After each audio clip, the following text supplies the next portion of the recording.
สได้ไปเห็นมูลนิธิครอบครัวที่ผมกำลังจะสร้างมันแข็งแรงขึ้นทุกวันมีหลังบ้านที่แข็งแรงมีการน่ารักเราผ่านอะไรแล้วก็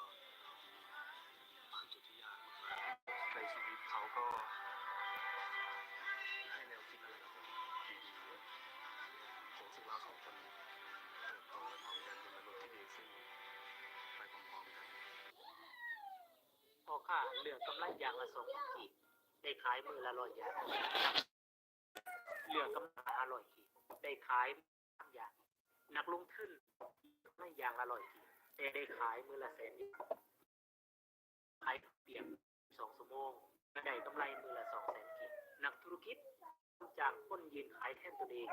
ถึงจะได้กำไรเพียงมือละ50,000 กีบแต่เขามีเวลาไปเปิดสาขา2 3 4 5นักลงทุนยอมเสียเงินมหาศาลในราคาระบบและบุคลากรมืออาชีพสร้างแบรนด์ขายเป็นระบบขยายสาขาไปทั่วโลกพอข้าจะไปท่องเที่ยวแต่เขาก็บ่ยอมเลิกลาจะเฮ็ดพอข้าเหลือกำไรกีบได้ขายมือละ100 อย่างนักธุรกิจเหลือกำไรอย่างละ500 กีบได้ขายมือละ1,000 อย่างนักลงทุนเหลือกำไรอย่างละ100 กีบได้ขาย100,000 อย่างพอข้ายอมยื่นขายข้าวเปียกละ12เพื่อได้กำไรมือละ200,000 กีบนักธุรกิจย่อมจ้างคนยืนขายแทนตัวเองถึงจะได้กำไรเพียงมือละ50,000 กีบ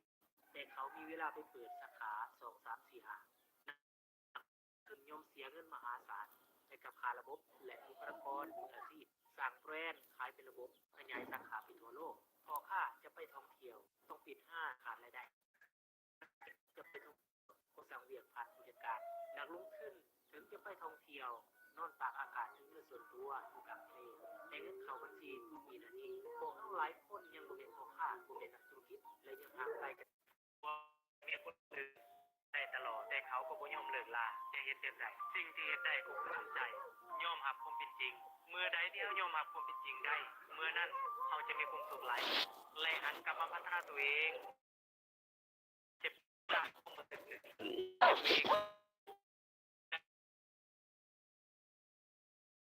ถามตัวเองว่าเฮายอมให้คนอื่นทำลายความรู้สึกของเฮาได้แนวใดและเฮาทนไปเพื่อหยังและเฮาจะทนแบบจนส่ำใดเมื่อที่เจ้าบ่มีวันตกต่ำเป็นข้อที่สำคัญที่สุดและเจ้าต้องที่มาเทียมเวลาถึงจะฟังเข้าใจก็ตามไว้ใจคนอื่นหลายจนเกินไปข้อ2เงียบอย่าโอ้อวดเท่าเขามันก็ไปบ่ได้อยู่แล้วที่จะได้อย่างเขาแต่จงจำไว้ว่าบ่มีหยังที่เป็นไปบ่ได้เจ้าทุ่มสุดตัวจริงๆอย่าดูถูกตัวเองเด็ดขาด2คนที่บ่ผิดพลาดคือคนที่บ่เห็นหยังเลย3อย่าย่านการเริ่มต้นใหม่4จงเรียนรู้จากสิ่งที่เฮาผิดพลาด5เบิ่งให้เห็นจุดดีและจุดเด่นของตัวเองสิ่งนี้บ่งบอกเป็นภายขอโทษก่อนเสมอเพราะเขาอยากให้กูว่าอยู่เคียงข้าง4สิ่งนี้อยู่เคียงข้าง4สิ่งนี้บ่งบอกว่าแฟนหักเฮาและอยากใช้ชีวิตร่วมกัน1ขอโทษก่อนเสมอเพราะว่าแฟนหักเฮาและอยากใช้ชีวิตร่วมกัน1ขอโทษก่อนเสมอเพราะว่าปัญหานั้นจะเกิดจากเฮาหรือจากเขาว่าจะดื้อเขาจะเป็นขอโทษก่อนให้กูว่าเขาโอเคอยากเสียเฮาไป2เขาจะปรึกษาเฮาคนแรกเรื่องใดก็ตามเขาจะเห็นเฮาเป็นเขาและเป็นที่ปรึกษาที่ดีที่สุดอยู่เคียงข้างเขาสิ่งที่คนมีให้หลายเมื่ออายุเพิ่มขึ้น1เหตุผล